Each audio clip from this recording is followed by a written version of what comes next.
Hi, this is Devin from Vive Health with a quick instructional video on how to change out the suction cups on your Vive suction cup reacher grabber. If for any reason the suction cups should wear out, dry out, crack, fall off, whatever that may be, it's very easy to replace them. All you'll need is a pair of pliers or a small wrench to loosen the lock nut here. Now, hold on to the suction cup to prevent it from just spinning once you get this loosened up.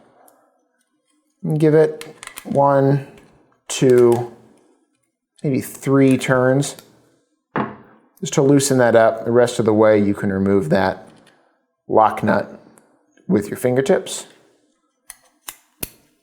Take the old suction cup off. Now if you have a new one, it probably comes with the lock nut already on. So just unscrew that. Fit the threaded post up through the first bar and the second bar here. Now hold that in place so that you can get the lock nut threaded back on. Give that a few turns with your fingertips just to hold it in place.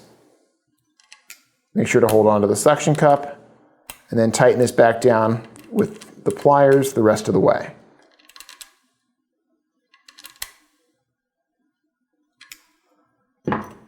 It's as easy as that. Reacher's back to operating and you're all set there. Thanks for watching. If you liked the video, give us a thumbs up.